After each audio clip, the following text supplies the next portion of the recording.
OCO, I'm Principal Chief Bill John Baker. Our Cherokee culture and history are the most important and sacred links we have to our ancestors. Our efforts in developing a written language and forming a sophisticated education system, coupled with our oral history tradition, have allowed us to preserve our life ways for future generations. What they say will take you through our nation's journey, from customs practiced prior to European contact to present-day Cherokee traditions. This series of videos is a valuable asset in our cultural preservation effort. It honors our past, recognizes our struggles and triumphs, and offers strength and guidance for tomorrow. Regardless of where you reside, never forget that as Cherokee people, we are all from one fire. Wadoe.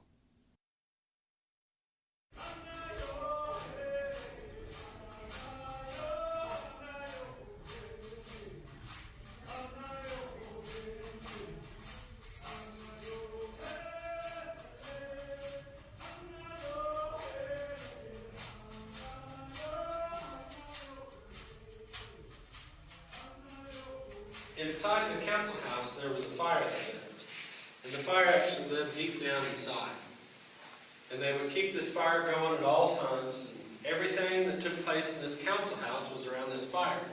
The council house was kind of like a mix between a city hall and a church.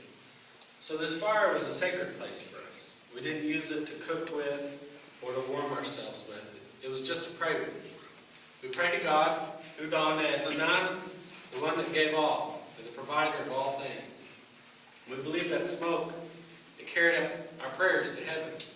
So all the words that we said around this fire, and all the songs and all the dances, it was a sacred occasion. We would come in here several times throughout the year. Every month on the new moon, we would have an all-night dance. Also, at least 7 times a year, we would dance around our fire, either in here or outside on the square ground, for different things like when it was time to plant, when it was time to harvest the crops. We had specific ceremonies throughout the year that were all basically Thanksgiving ceremonies. So all of our dances and our songs that we did around our ceremonial fires, they were Thanksgiving prayers. That's what it was about. The words to our songs don't always translate. We don't always understand exactly what we're saying when we sing. But even when we do, they say that it's not the translation of those words that's important. It's the feeling that we have in our heart when we sing and when we dance together. We still do a lot of these songs and dances today. And we don't have council houses like this anymore, but our fires are outside. I still dance and sing around them, just like our ancestors. And when we dance, we sing, we go counterclockwise. That always puts our heart closest to the fire. So whatever we're feeling inside, that joy, that happiness, that thankfulness, it's what's being carried up by that smoke. It's that good feeling. They say that when we're dancing up here, we're supposed to be united. Body, spirit, and mind. So that it's like one prayer. People pray a lot of different ways. You pray by yourself, you pray outside, you can pray alone, you pray with a group of people. But our songs and our dances, they were just another form of prayer for us. And like I said, it's Thanksgiving. We're taught as long as we give thanks for what we have, we'll be provided with everything that we need. Our clans were very important. Aside from belonging to a clan, maybe a Cherokee, the clan was also like our judicial system. If somebody from another clan came and bothered somebody from my clan, they would take up for it. In Cherokee, we call a clan Uninoheda. Those are clans, I should say. One clan is Uninoheda. Now, Uninoheda, that means either you belong to them or they belong to you. It goes both ways. So if somebody kills somebody from my clan, we would go to the family of the murderer and demand their life. We were our brother's keepers. So if another clan came and killed 5 or 6 of our people, we would ask for 5 or 6 of their lives. And this was something that went beyond this village, beyond the Cherokees. If other tribes came and attacked Cherokees, killed 15, 20 Cherokees, we would go and take the exact number.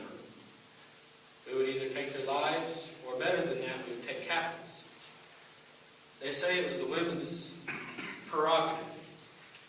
We get our clan from our mother, we belong to our mother.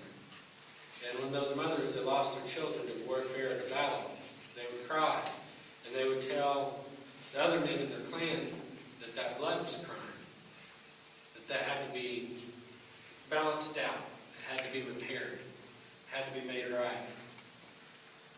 So, if it was one of my uncles that had been killed, maybe by another tribe, if we went and we brought back a child and gave him to my aunt, then maybe that person would be raised as a member of my community, as a member of my family, and it would help erase the pain of the loss of that loved one. This applied not just to other Indians, but to other people in the Southeast. When the colonists first came to North America, they didn't understand this. So when somebody on the frontier would come and get in a fight with the Cherokee community, and they killed 10 or 15 Cherokees, even if they were just one person, they didn't understand why that Cherokee community would go and attack a frontier community for reparations.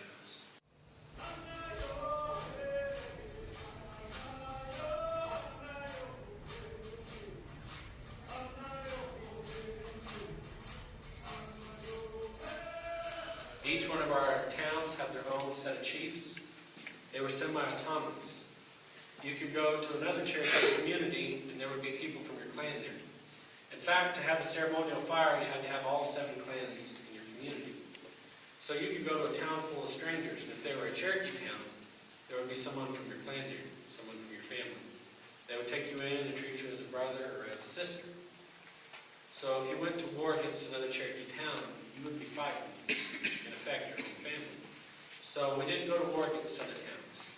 Each town was not completely its own city-state.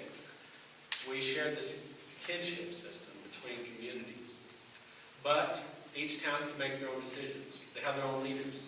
Our political leaders were the same as our ceremonial leaders. Most towns had a ceremonial chief, as well as a second chief, which was like that ceremonial chief's right-hand man. They had a speaker. They had a council from each one of these 7 people. They held elder women that were very sacred, called beloved women. And in some communities, there were slightly different variations on that, but in times of peace, it was the elders that were in charge. They called it the White Ridge government sometimes.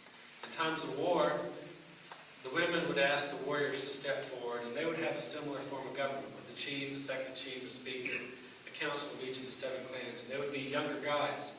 They would be in charge until the time of peace came back again. As we look to the future, as long as we are the ones who decide what it means to be Cherokee, we will always be Cherokee people.